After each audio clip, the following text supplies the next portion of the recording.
Behind me is the skyline of modern Prague. In the 16th century, this city became an alchemical center and figured in one of the most interesting episodes in the evolution of European thought. Rudolf II ruled from here in a court of great extravagance, and upon the death of the old emperor, the princes of the Northern League met to choose from among themselves a successor. Their choice was Frederick the Elector Palatine, who held court at Heidelberg. Frederick was all that a young prince of the Northern League could hope to be, surrounded by brilliant courtiers, married to a daughter of the King of England. He represented the alchemical hopes of Catholic Europe. And in the fall of 1619, having been recently chosen emperor, he moved his court from Heidelberg to Prague, bringing with him some of the most brilliant occult minds of the era, Johannes Andrei, Count Michael Meyer, the alchemical printer Theodor de Bry. But the reign of the Winter King and Queen, as this incident is called, was not to last. But the alchemical fantasies of Frederick the Elector Palatine of Bohemia and his queen were destined to fail. For by the early spring of 1620, a local bishop had raised an army and had been joined by Habsburg troops who laid siege to Prague. And that siege, after a number of weeks, succeeded. Among those taking part in the siege was a young French soldier who had been wenching and traveling across Europe in the style of the times, René Descartes, destined to be the founder of modern scientific materialism. I like to think that perhaps Descartes actually encountered his bête noire, Michael Meyer, Prince of Alchemists, in the confused situation that prevailed when Prague fell. For Meyer was lost in the siege of Prague, never to be heard from again. It's instances like this in the history of European thought that have inspired a group of American thinkers to form the Bohemian Institute of Prague, a think tank, theater group, and video production center to be established here in Prague and to celebrate the occult and spiritual heritage of this great city, a city which, had its alchemical visions been completed, modernity would have been a far different affair. Alchemy is an ancient art, one of the magical arts associated with dyeing and the gilding of metals, and tracing its origins back to ancient Egypt. But its modern culmination is here in the city of Prague, where in the 16th century, under the patronage of the Emperor Rudolf, the great alchemists of Europe gathered and pursued their art. Including Kepler. Alchemy is more than a technique for the conversion of base metals into gold. It is the culminating metaphor in the search for a union of spirit and matter. And whether or not this union was ever achieved is as mysterious as much of the rest of this ancient city. But whatever the success of the alchemists, they provide us with a metaphor for spiritual transformation that is extraordinarily applicable in the modern era. It was for this reason that the Swiss psychologist Carl Jung made alchemical motifs as important a part of his theory of the unconscious as the contents of dreams or folklore. You see, before modern science, the separation between observer and observed was more naively understood than in our own world. And the alchemist, staring into the swirling content of his retorts and his alembics, was seeing in his own imagination not the processes of natural chemistry, but an intermingling of psychological processes and material processes in a domain of epistemic confusion that we have grown distant from. Nevertheless, the legacy of our own science is one of pollution of the earth, toxification of the oceans. Something has been lost from the Western vision of nature by the exclusion of the notion of spirit. And it's fitting that in an effort to recapture that lost something, we return to Prague, the center of European occult thinking and a beacon to any future thinking on these matters.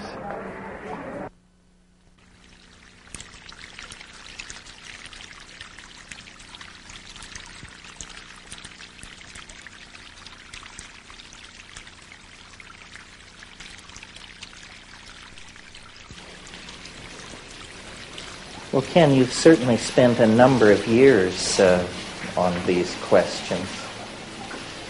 I'm talking with Dr. Kenneth Ring. We're in the Prague Botanical Gardens. Dr. Ring is the author of the Omega Project and is the world's leading expert on the near-death experience. Ken, I know recently you've been interested in UFOs.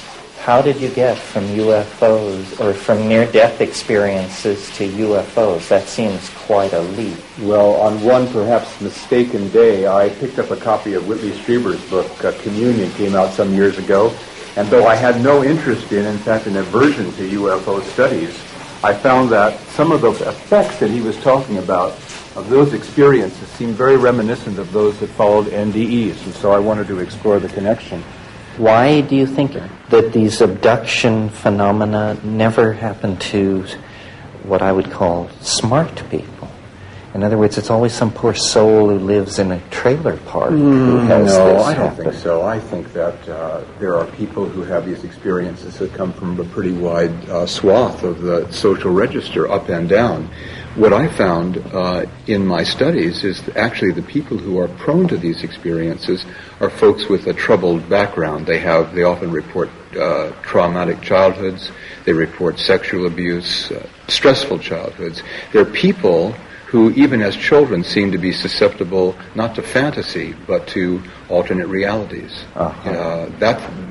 Not everybody is equally likely to have this kind of experience. I don't think these folks are pathological or come from some particular social stratum, but they have particular kinds of psychological characteristics that predispose them to have these kinds of experiences. How do you relate this phenomenon to your own field of expertise, which is the near-death experience? What I found is if you look at the phenomena themselves, they seem extremely different in terms of their feature surfaces. What you look at the near-death experience, it's a very blissful experience, it's very beautiful, people have very many positive things to say about it. You look at the abduction experience, people are traumatized by it, deeply frightened, disturbed by it. They seem at antipodes. But if you look at the structure of these experiences, the structure is the same. They have the structure of shamanic journeys, of initiations. You're taken from the ordinary world, you're taken to another world, you learn things, you are transformed in that world, and you bring back those transformations with you. What I found was that the same kind of background that's typical for people that report UFO encounters, not limited to, but including abductions, is exactly the same kind of profile that you find for people that have had NDEs, near-death experiences. Same kind of person is prone to them. So I talk about an encounter-prone personality who's susceptible or vulnerable to these kinds of experiences more than the average person. But the key thing that relates these two phenomena, and perhaps others like them, are the transformations that tend to take place in the lives of people afterward. People with both kinds of experiences say afterward they're more appreciative of life, more appreciative of nature, they have a deeper feeling of self-worth, they are more compassionate individuals, or less materialistic. They're more spiritual and not necessarily more religious. In fact, they may be less religious, but they're more spiritual. They're more psychic. They're more intuitive.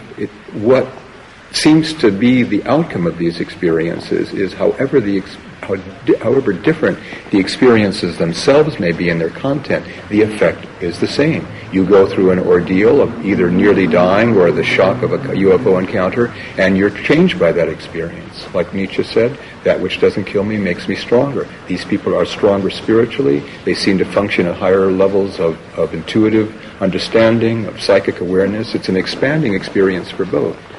Well, it's interesting that the personality profile is the same, but in one case the reaction is positive, the other negative. Do people have near-death experiences without coming near to death? Sure, there are lots of ways, and I think the near-death experience is misleading because it implies there's something unique that happens at the point of physical death or when people enter clinical death, and that's not true. There are many different pathways that lead to essentially the same experiences without having to throw yourself under the tires of the nearest oncoming truck. Many different ways to get into this kind of experience. So relate it a little bit to the psychedelic experience. I'd be happy to. I think that I've talked with a lot of people, I'm sure you've talked to many more, who have had high-dose LSD sessions or other kinds of psychedelic sessions who have told me, in effect, well, I never came close to death, but I know exactly what you mean when you talk about a near-death experience because I've had the same thing. The out-of-body experience, the feeling of moving into a beautiful, radiant, illuminated space, the sense of being flooded with total universal knowledge, of being transformed in the instant and bringing that transformation back. To me, it's like the light or spiritual reality or whatever this thing may be called is available all the time. There are just different access routes to it. The psychedelic is clearly one aspect, one route that leads to that destination. The near-death experience is another. People following a spiritual path, deeply committed to it, could have the same kind of revelation, the same kinds of insights. So I think that, it's a question of equifinality, many different pathways leading to the same destination and the same transformative effects. That's what I think is important about those experiences. Well, now we've had psychedelic experiences and near-death experiences presumably for millennia. Is this abduction thing new, or are we just getting the old stuff repackaged in a funny way? Well, I think that it's related to things that have always happened to humankind. Interaction with the invisible world of spirits. Your phrase, I think, was sylphs of the air, the elementals, the fairies. Folklore, I think, is certainly related to this particular phenomenon. However, even among folklorists like Eddie Bullard, for example, who's the one who's looked into this most closely from the standpoint of the UFO abduction phenomenon, there seem to be aspects of this experience that make it unique unto itself, that make it similar to the folkloric experiences of former times, and yet it's in a kind of technological gloss. I think maybe because the alien is kind of the mythic archetype of our time, it's not fashionable to see angels and spirits and demons anymore, but the myth of the extraterrestrial is everywhere you look. And so I think in a way this particular kind of archetype has been clothed in the imagery and the kind of space-age technology and talk and so on that's characteristic of our own time. So I think there's something unique to it and something that relates to, the folkloric experiences of former times too. Because contact between the invisible world and the physical world, that's probably as old as man is old. But you're essentially, it sounds as though you're fundamentally a psychologist in that you don't take this at face value. No. I don't take these as literal experiences of an incursion into physical space-time reality of little beings from other places that have come to do nasty things to people. That, oddly enough, it seems odd to me, seems to be the dominant view of American ufologists. I'm not a ufologist, as you say, I'm a psychologist.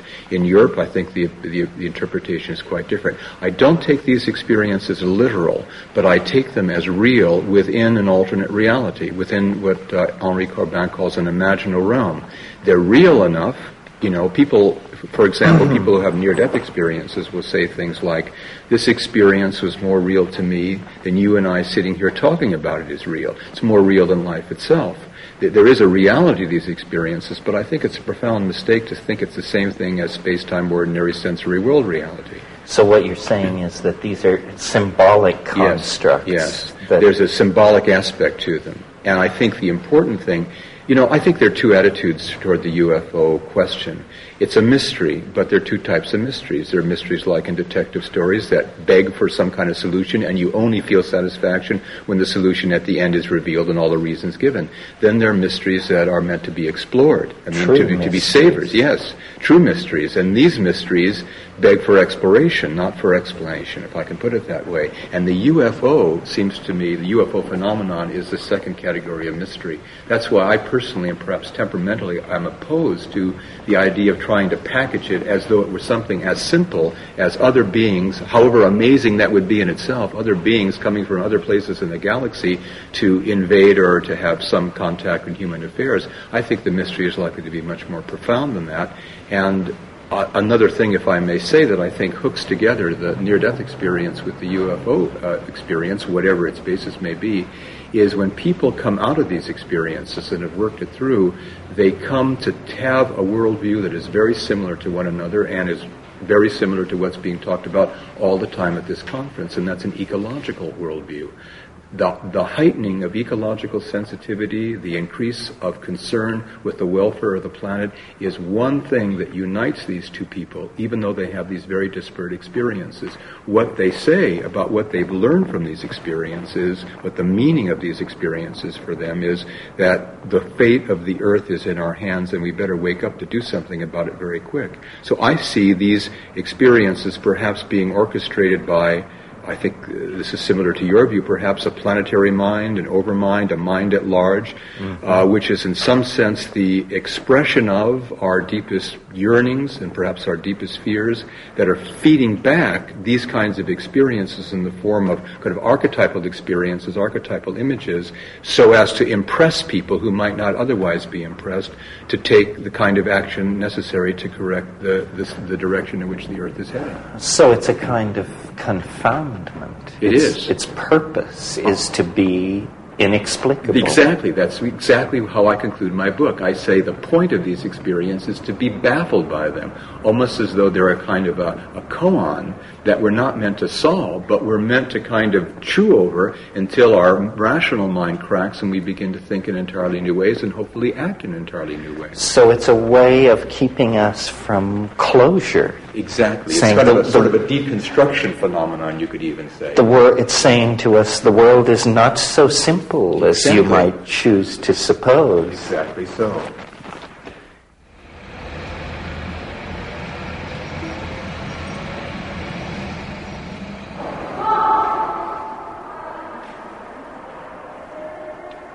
We're going to be talking with Rupert Sheldrake, one of Britain's most controversial natural scientists.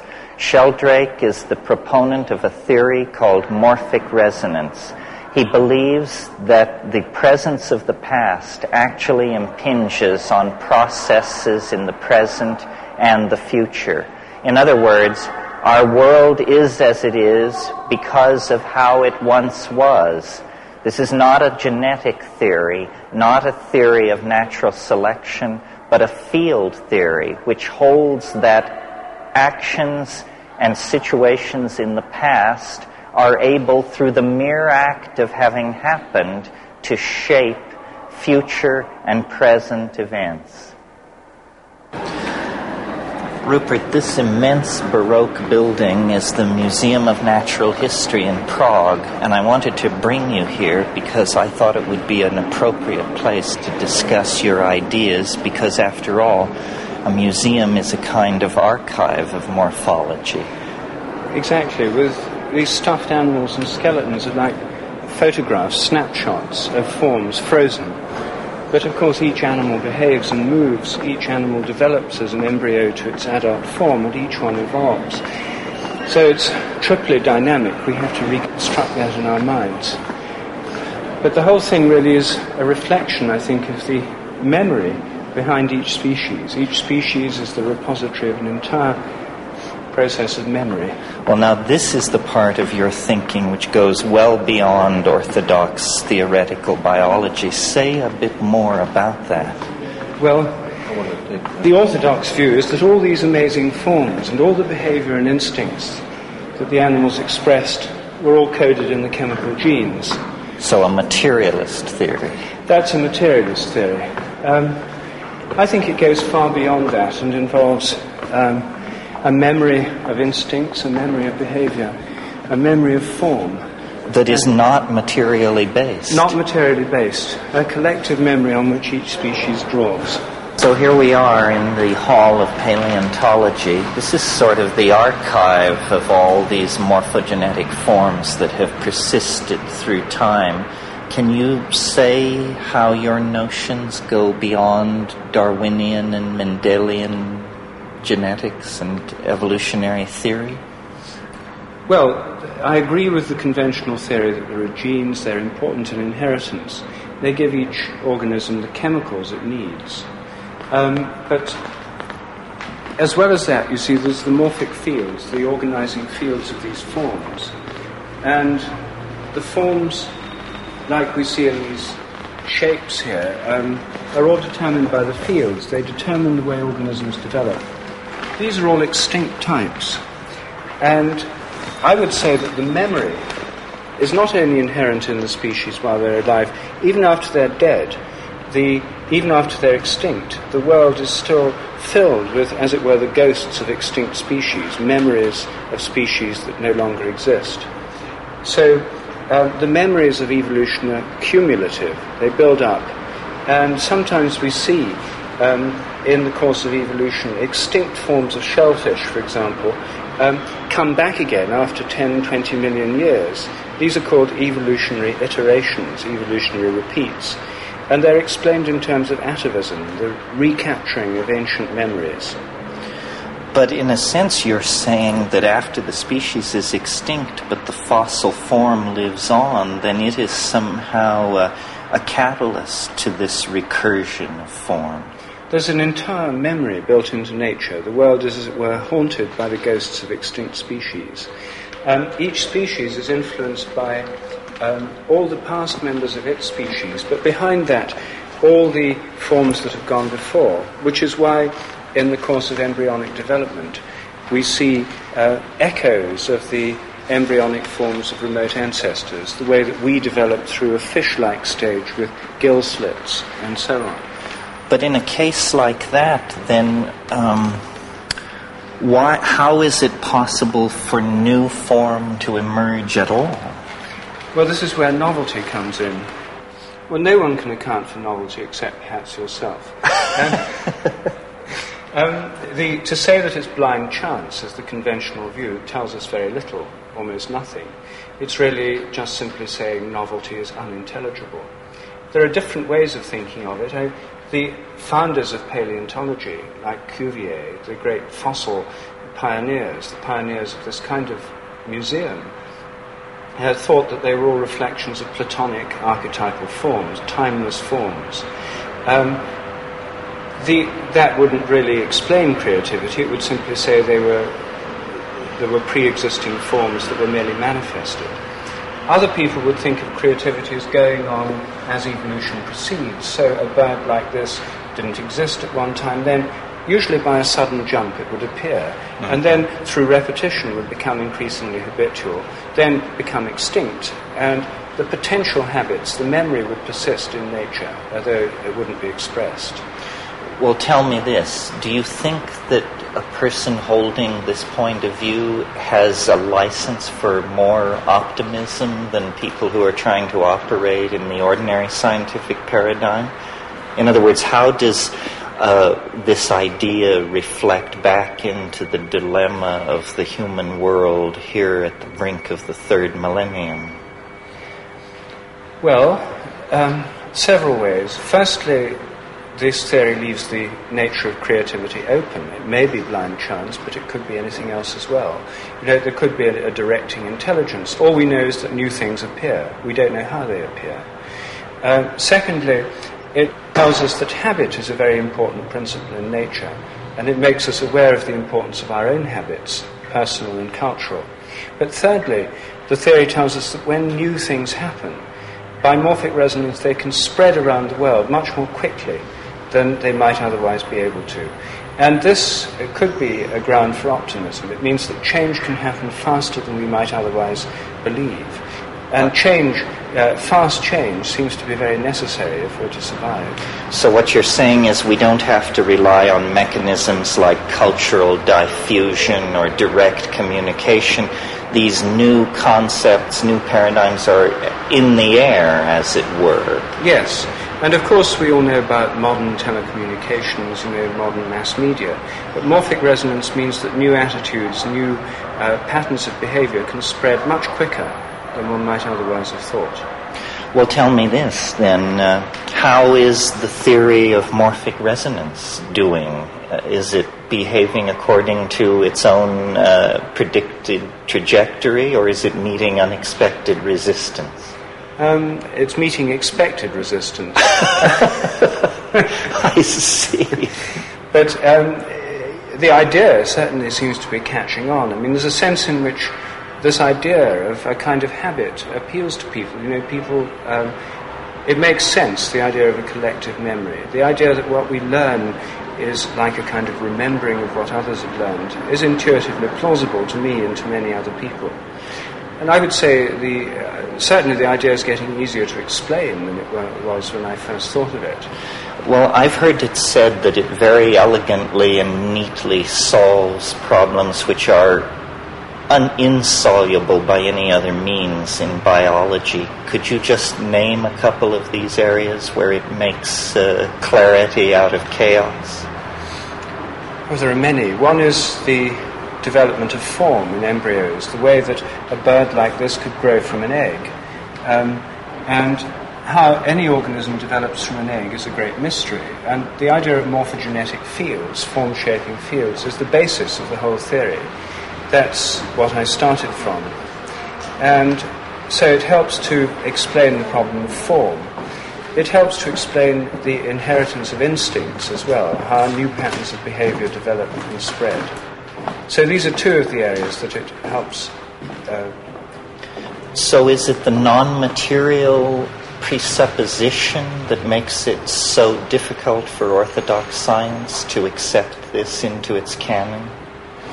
Yes, it's the idea of a kind of non-material memory on which each member of the species draws and in turn to which it contributes. It's very like Jung's idea of the collective unconscious. This is an idea that's in one form familiar to people already. But because modern science is steeped in a kind of materialistic way of thinking, the idea that everything has to involve material and material transfer is very important for a lot of scientists. Of course, in the light of modern physics, it's a very old-fashioned idea. To get a television program from the transmitting station to the receiving set doesn't involve couriers carrying cans of videotape. It goes through as vibrations through a field. And I think that radio and television have broken us out in our everyday thinking from the 19th century materialistic paradigm, because fields and vibratory connections through fields are now the stuff of everyday life. And the idea that all forms of information transfer have to involve material is no longer tenable. But many people's scientific thinking, including that of many scientists, is still locked into a kind of 19th century materialism. Well, probably because the theory of genetics has been so successful, and it is a theory of material particles. It sounds as though biology has been dragging its feet somewhat behind physics in terms of its acceptance of field theory.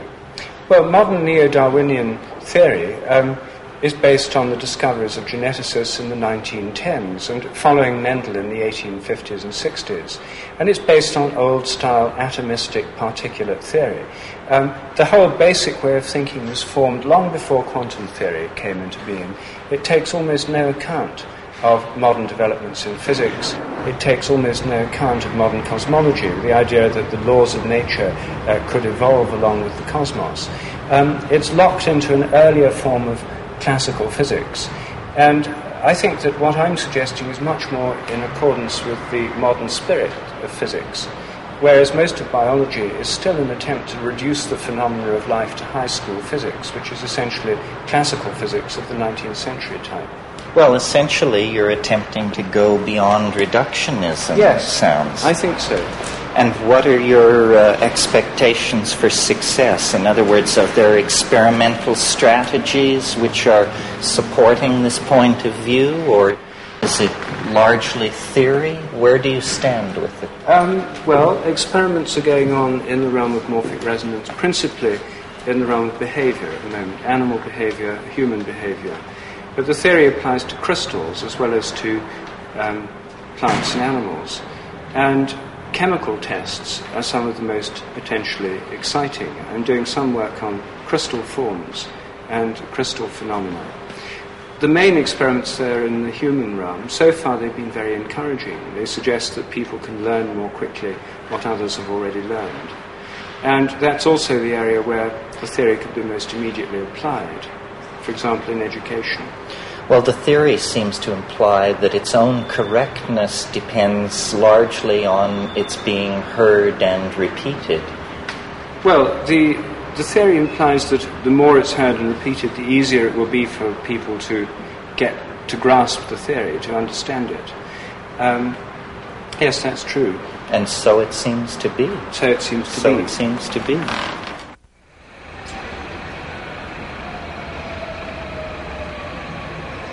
We're in Prague's Museum of Natural History, talking with Jill Peirce of London, England. Jill is an expert in Mongolian overtonal chanting.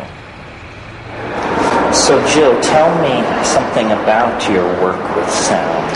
Well, I'm trying to, I like to think that to re-enchant means to make magical through chanting.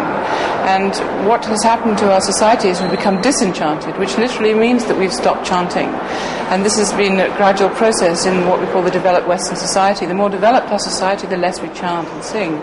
And chanting is a very powerful way of healing and a way of tuning ourselves, with our environment, with our family, with the sacred place, with the sacred time, keeping us in tune with all our environment and with God. And we stopped doing that. We started to stop doing that when we stopped believing in God. When we started measuring things in the 17th century, and we found that it felt better, and we felt we had more control by measuring than we did by chanting and by praising God, by petitioning God, and by participating with God, which are the three ways that we've always made a reciprocal relationship with he or she who seemed to be in control of our life and destiny. And when we stopped doing that, because we felt that counting gave us a greater sense of control of our environment and meant that we ourselves had a greater chance of survival. But why this particular Central Asian shamanic approach to it? Well, what's happened now is that what we found is that science, since the 17th century, the development of science, the direction of science, has quite far from giving us the control that we thought it was. It's led us in an unprecedented way to be, and only through science, to be less in control of our environment than ever anybody has ever been. We have never been in such a dangerous situation. We have never been so vulnerable, and this is entirely because of science.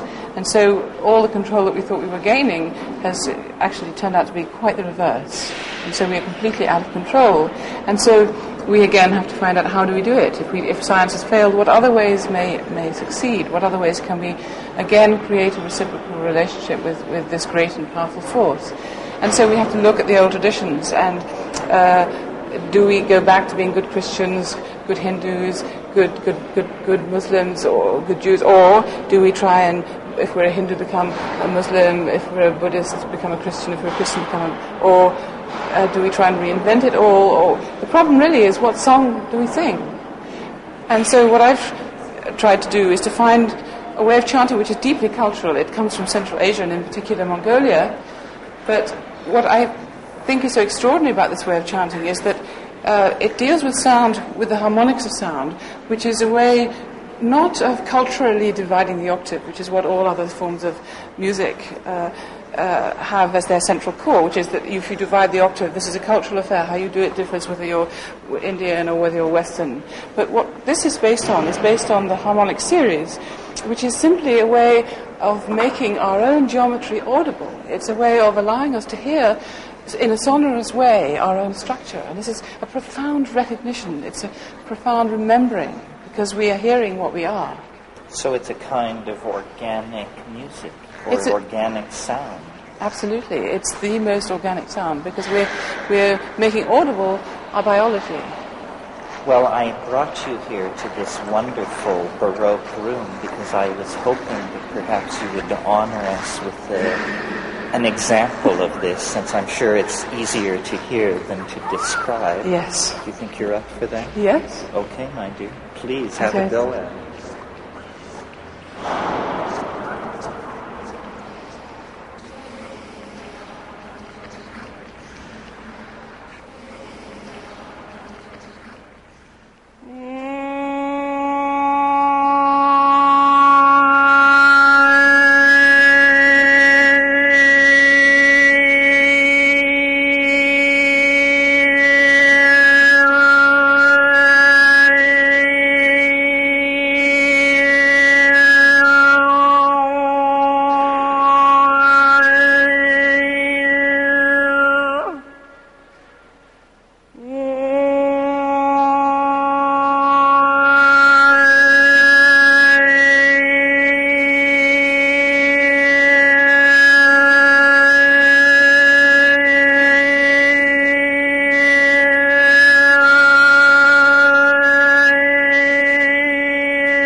David White, a transplanted Yorkshireman, lives in Washington State, USA. He is a published poet and a performer of his own poetry and the poetry of others. His work reflects a special sensitivity to the ecological crisis and the problem of a burgeoning planetary population.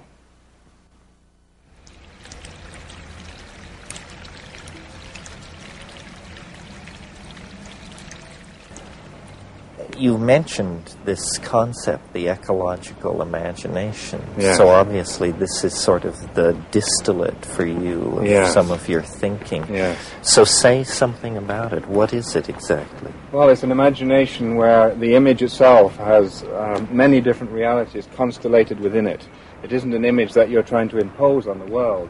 It's an image that's received after you've remained quiet and you're willing to pay attention to the miracle of creation as it is. Now, that miracle may take the form of despair and alienation, as it has over the last 60 years, but you pay attention to it. You know, we live in a monocultural society where you plant wheat in one field, and you spray down on either side so you get one crop.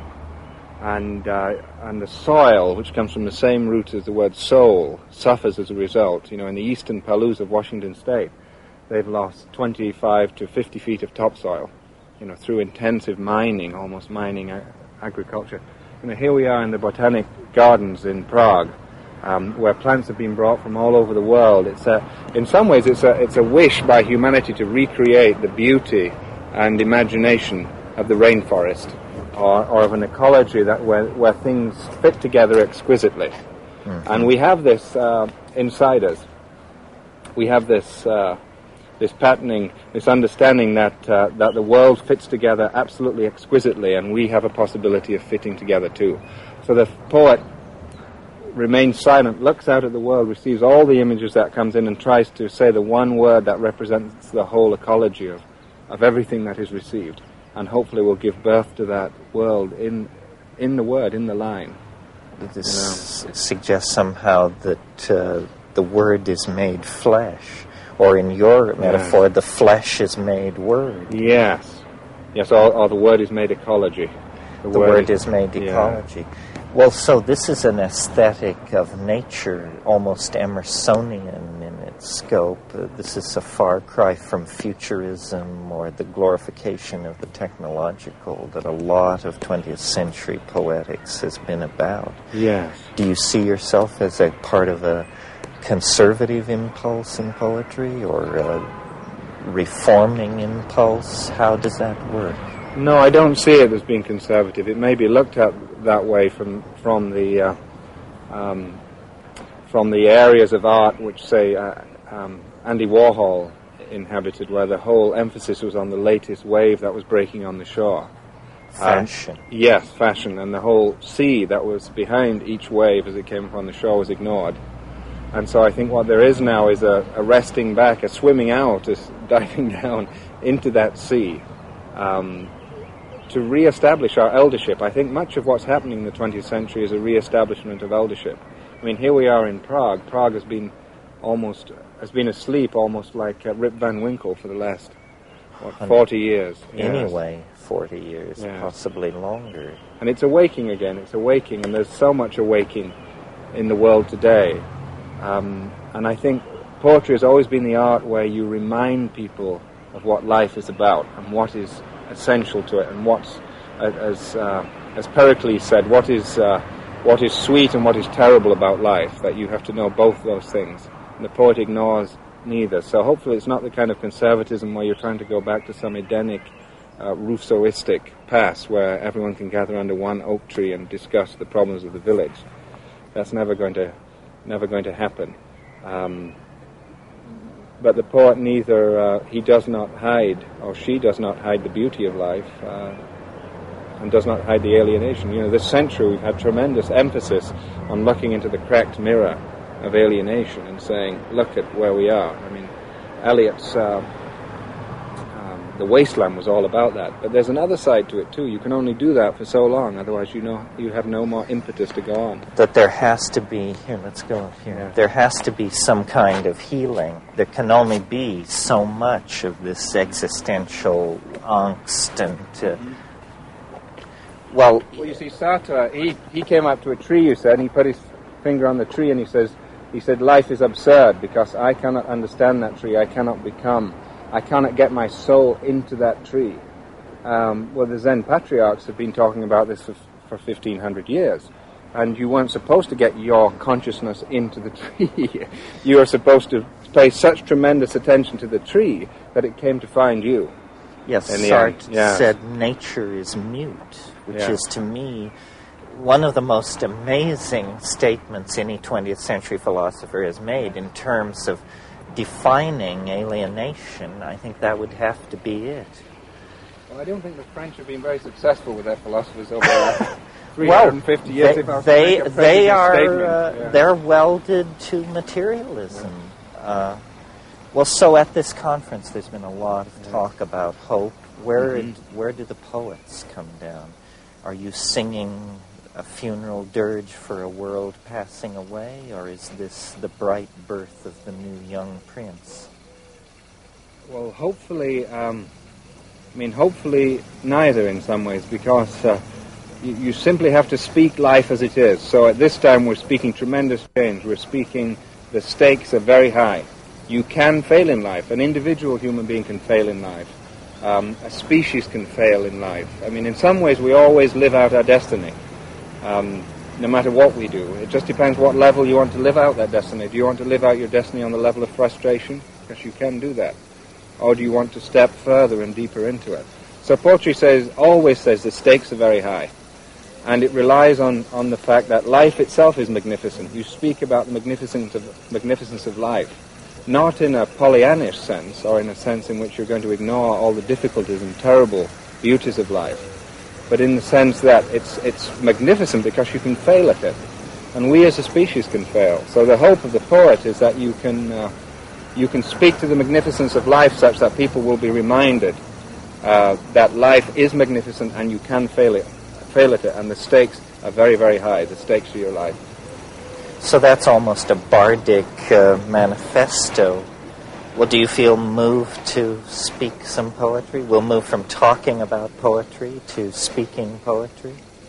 Yes, well, we spoke about the tree earlier and having the world come and find you, and I'm reminded of a very simple poem, but this is a very powerful poem for me. It's a teaching story, actually, out of the Northwest Indian tradition, where the story is there to tell a young boy or girl what to do when they're lost in the forest, or to answer the question. When the young boy or girl asks the question, what do I do when I'm lost in the forest? The elder tells this story.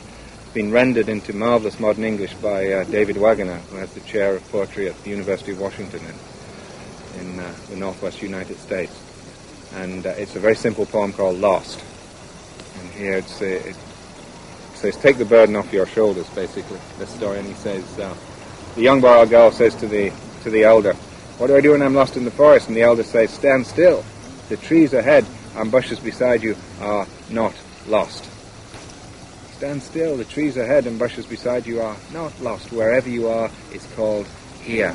And you must treat it as a powerful stranger, must ask permission to know it and be known. Listen. Listen.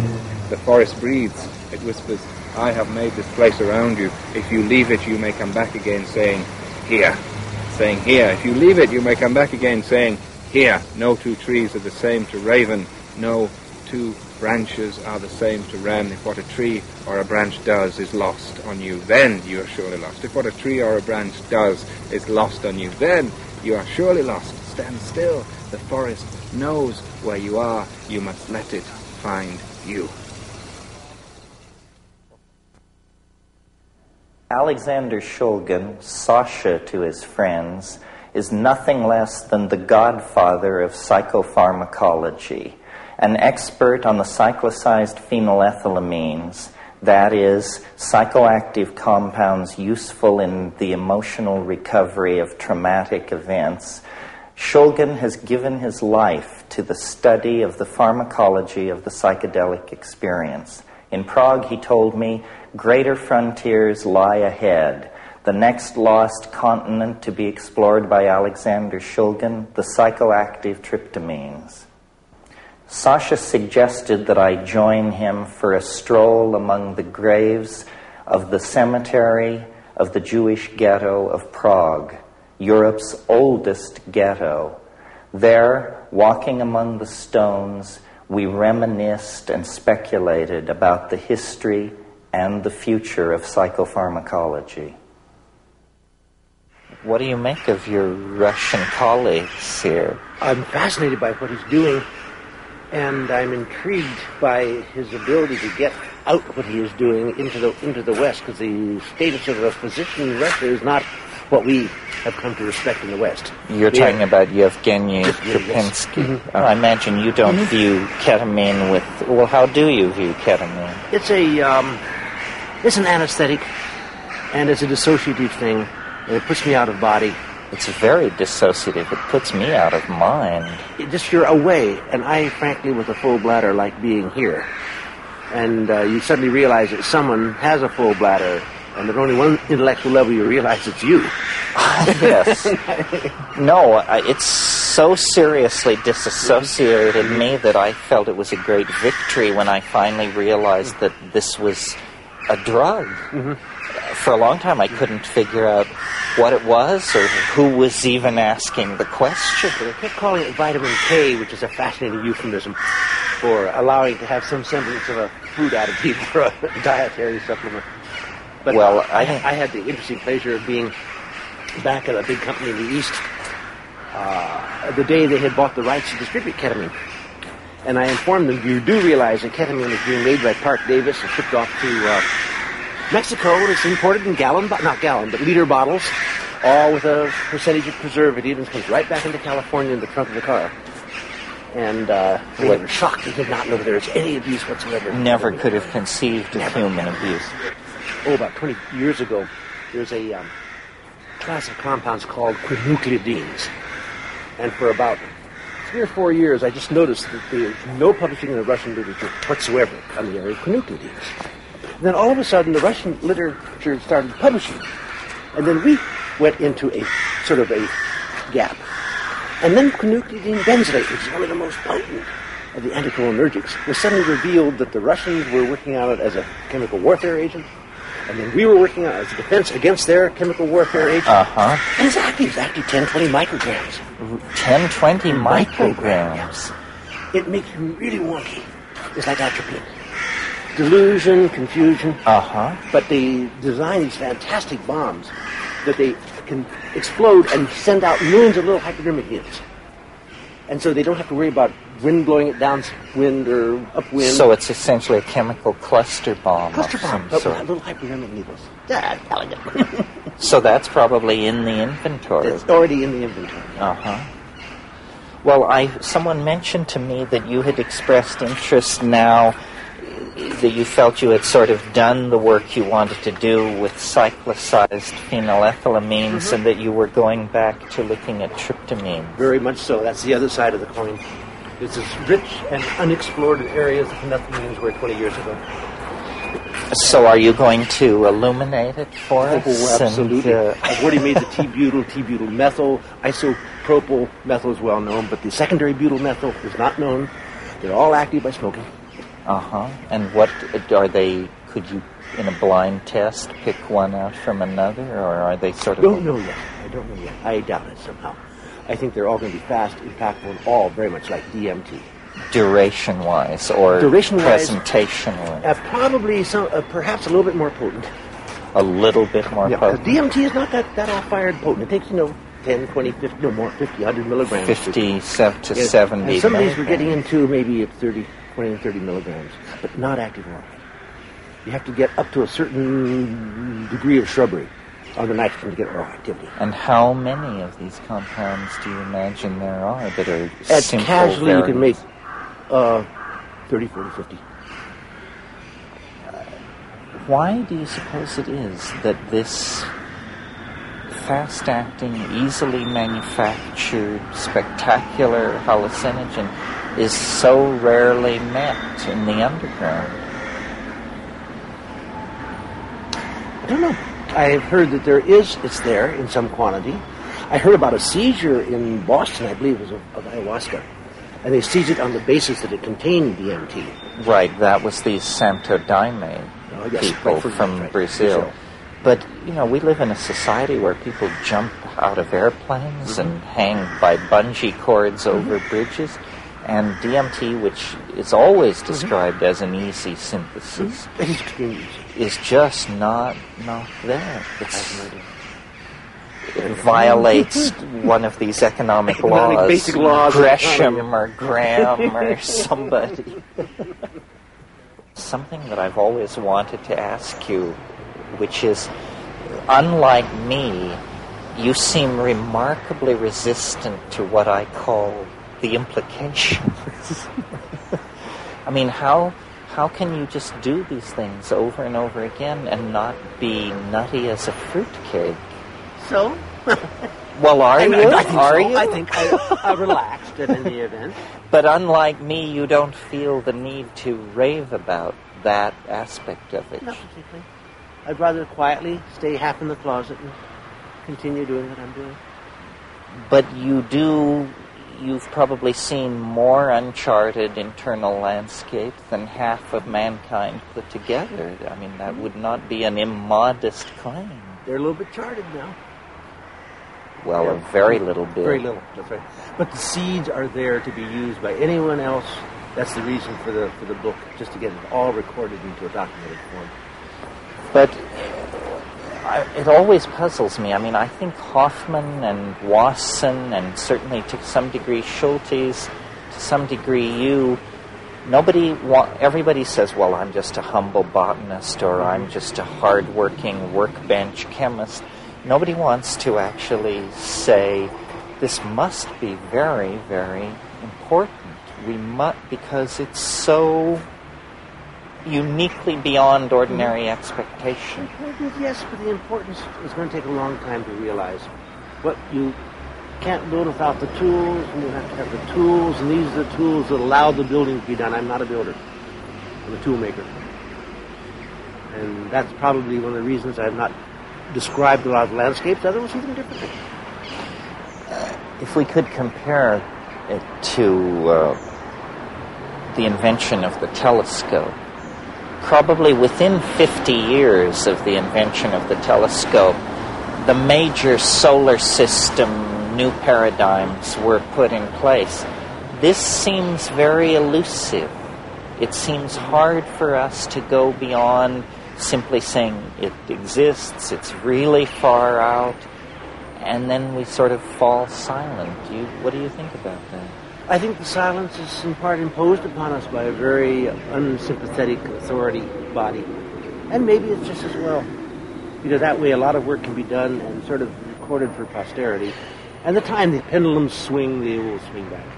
And the time will come when this work will be used, research will be done with these tools that will be good. Well, obviously you believe in it strongly. What would you say to a critic who said, what's so great about this? Are you and your friends in any significant way different from the rest of humanity? No. And I don't see why it would be critical. I'm not offending him. I can see no way in which I'm offending him. I'm quietly doing my little alchemist thing at home. But you really must think that it does make a difference. I think it does. I think it will. It will. I don't think it does now. So we really are cursed with being pioneers. Yeah. It's not so bad. No, it's not so bad. It has a nice I mean, they'll feel hang to it. your picture in the main hall years hence and say, these were giants. I would rather have my picture hanging in the main hall than me hanging in the main Well, hall. some people manage both. That's And you may end up that way, too. Oh, well, it's a short, happy life. It's kind of neat. Well, But this is your territory, too. What's your feeling? Do you feel that that's a fair...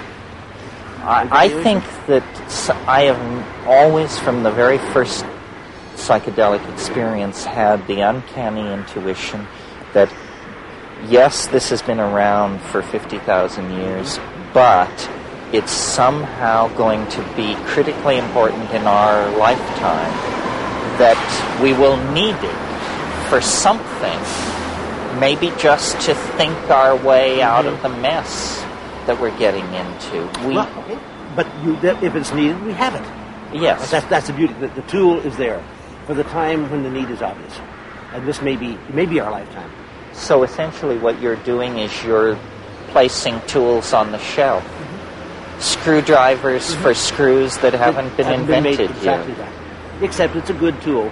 Its use will depend upon someone who has that particular view of need. Mm-hmm. Well, it's a wonderful thing. Where do you hope to be in 10 years or so with all of this? Probably starting on a third book. Do you think, I know you're working on a book about legalization and... Not actually. I'm working with a group who's more or less funded to make arguments that would be raised, to address arguments to be raised in the legalization process. What would be the answer of how drugs would be legalized? How would they be made available? Should it be an open supermarket or should it be under some sort of governmental control? And it's a research, more than that, a policy group studies setting up for that.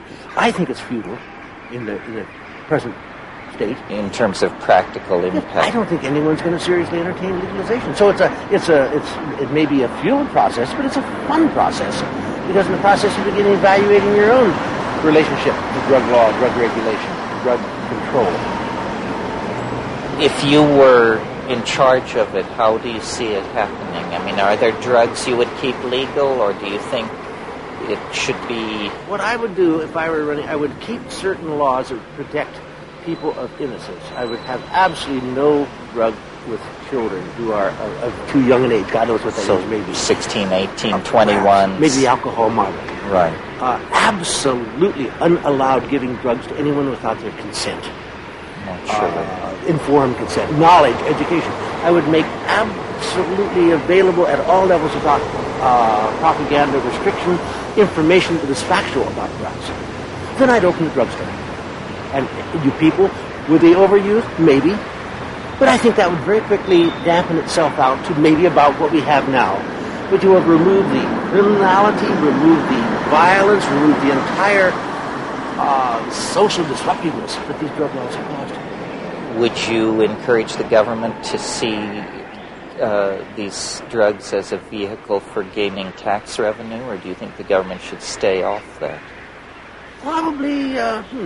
Probably some tax revenue would be valid, as with other drugs of abuse, other things of abuse. Similarly to alcohol and tobacco. It's a good model, and perhaps it's a valid one. Well, that's pretty much what I suggested in my book, but I agree with you that it's easy to sit down and come up with a fine plan, overcoming the political hurdles of an American... Too many people have too much to benefit on the laws being what they are, and even becoming more intense. And until you change that motivation, that reward... Yes, well, the most cynical and the most naive people in America are keeping the drug problem going. The most cynical by dealing and importing drugs, and the most naive through the kind of Christian terror of... Look at the monstrous industries that have been built up with it. The drug urine screening, shameful. Right. But they're multi-billion-dollar things. This kit, that GCMS, this instrumentation, these people who make little wax urine bottles. It's becoming... There's no justification for urine screening at any time of anyone, under any circumstance, on a random basis. Well, and the notion that in a democratic society people would get into that kind of thing is incredible, I think. It's completely contrary to the principles of that society. The assumption of innocence. We blew it because it's not in the Constitution. Right. It should have been in there, but it wasn't. Right. But taking a urine sample on a random basis is an assumption of guilt. Well, but what is in the Bill of Rights is life, liberty, and the pursuit of happiness. Declaration of Independence. But that could be used as a sufficient basis it's a for... It's a self-image, and we should maintain it as such. Yeah, well, the first thing that goes when society hits the wall is democracy.